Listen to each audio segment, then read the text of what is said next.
When God's goodness and loving kindness appeared, he saved us. But why? Why did God choose to save us? Was it because of anything that we have done, anything worthy or lovely in us? Well, Paul answers that question emphatically for us. First, he states it in the negative. God saved us not because of works done by us in righteousness. You see, it does not depend on anything we have done. In fact, the original Greek in which Paul wrote adds emphasis on this point. It's as if he is saying, let me be very clear. God didn't save us because of anything we ourselves have done. No, he didn't save us because we are do-gooders, because we deserve it. By no means. Okay, then, why? If God wasn't moved to save us because of anything we ourselves have done, what moved God to appear, to save? What moved him to send his own beloved Son, Jesus, for sinners like us? Well, Paul answers that with beautiful clarity. What moved God to save us? Not because of us, but because of his own mercy. But because of his own mercy. In other words, our Creator God was moved to save miserable, hateful, wretched sinners like us, not because we are lovely, but because God is love.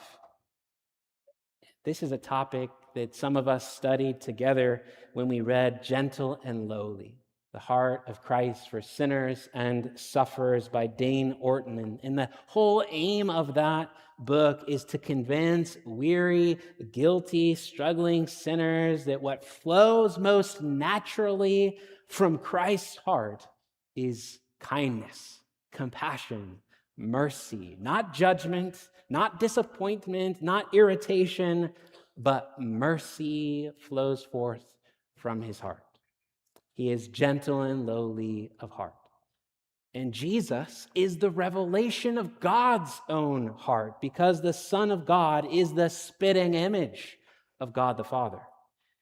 Therefore, God's heart is not triggered by our goodness. God's compassion is not something that we earn. God's mercy is not reluctant. God's saving action flows from who he is, not because of who we are. In summary, Ortlund writes this: the posture most natural to God is not a pointing finger, but open arms. It is not our loveliness that wins his love. It is our unloveliness that awakens his compassion. That is the same marvelous truth that the Apostle Paul is declaring for us here. God has saved us according to his own mercy, because that is who God is. That is who God is. He's the one who revealed his glory long ago to Moses, declaring his name and describing his heart, saying in Exodus 34, the Lord, a God merciful and gracious, slow to anger and abounding in steadfast love and faithfulness, keeping steadfast love for thousands, forgiving iniquity and transgressions and sin. That is why God saved us, because of his mercy, because of his pity, because of his compassionate heart.